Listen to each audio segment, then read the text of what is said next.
But I looked at that schedule. Did y'all look at that? I did. It's crazy. Holy smokes. That's how we know we the redhead stepchild of the NFL. They like, yo, look, Nah, that's what happens when you win it, yo. Everybody. When you win like that, and then you what's our seasons be like that every year. That's how it's going. They're gonna be on prime time a lot. That's the part of it. That's the gift and the curse to being good. Yeah, like it is what it is. I mean, if you're a good team, you're gonna win at least enough games to make the playoffs. Exactly. Will you be the number one seed? I don't know. That's the tough. Bro, that schedule. That's is a wild tough. schedule. They in the AFC North, and then they play all the dogs. Yeah, they play Buffalo. They play Kansas City. Again. They play that schedule. I mean, it is what it is. Too. I want Lamar to annihilate Josh Allen next year. Don't be OD shook though too, because I mean and this is why I want them to win, because we want to have a long conversation about how great this team really was. They beat the most teams with the most winning records in NFL history. Hurt me, bro. In one season, so they can be up for the challenge, but it's like. You gotta things gotta go right. A pass gotta go, the bounce gotta go here. Like some of them years be weird. Like so, it's like when you got the opportunity. But listen, that's why you build a great franchise. Because let's segue into this.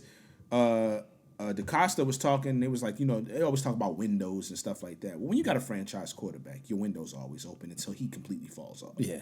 And he was basically alluding like, listen, and he's not lying. He's like windows because some people are gonna be leaving. We're gonna touch on that too. But he was like.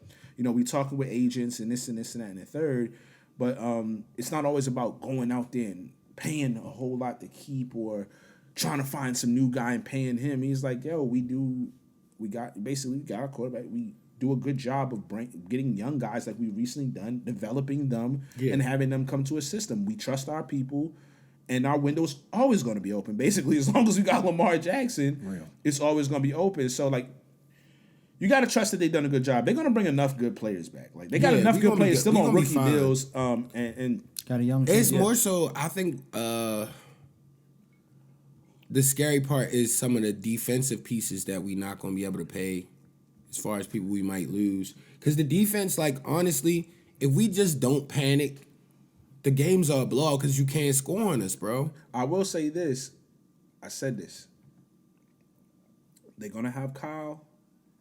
And they're gonna have Roquan. Oh yeah. If you got those two, you're pretty good. You're in a good space. You're in a far better position than most teams. Yeah. And you just gotta figure out the rest. Somebody's gonna get the franchise tag. They're not gonna like it. I don't know if it's gonna be Madubuike. It's probably gonna be Madubuike or Queen. I don't see them doing it for Queen. It's gonna be Madubuike. I don't see it should be Madubuike if you got Queen or Madubuike. And if you're giving at least one more of those dudes the tag, that means you got three of them dudes. So they're not in the worst position possible. I think Clowney should come back. I really want him. I feel like he a mercenary though. He gonna go whoever he trying to get that highest bidder. He getting old, yo. He going to whoever gonna pay the fee, man. And I respect it. Ball out. He fit in. And he played well. He did. Except for when you hit Pat Mahomes 2 seconds after he threw the ball. I was like, bro, that was a little too aggressive. I appreciate the aggression. It was charged up, but that was overly aggressive. Yeah, man. Frustration, bro. He definitely turned into Ving Rhames off a Baby Boy, yo. Like, bro, that was a little too much. To me, the 4 is that it's like the key joints.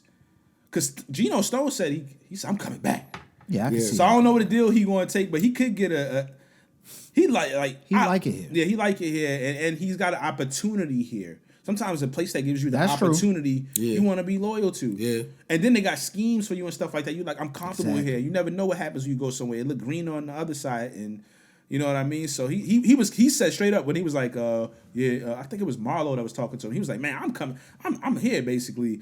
But the four people to me is Queen, Clowney, Madubuike, and Ziegler or whatever.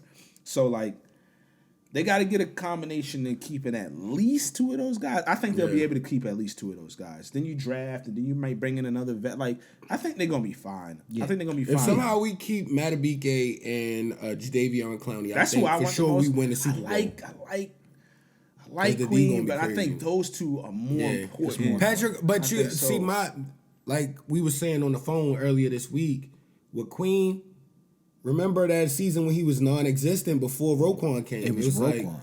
And then Roquan came halfway into the next season. It was like, this boy a Pro Bowler now. Roquan changed the game for him completely. And that's why I feel like we can let him go. If you either draft well or get a solid, relatively young vet who you might be able to get him on a sweet deal. He's got talent, but they want to move off for whatever reason. Certain teams I feel like you can get another guy and Roquan and them build, and you that linebacker position. If you got that middle linebacker situation correct, you can kind of get other guys to get in there, and especially if you got good linebackers coaches, or a linebacker coach to kind of get them through that.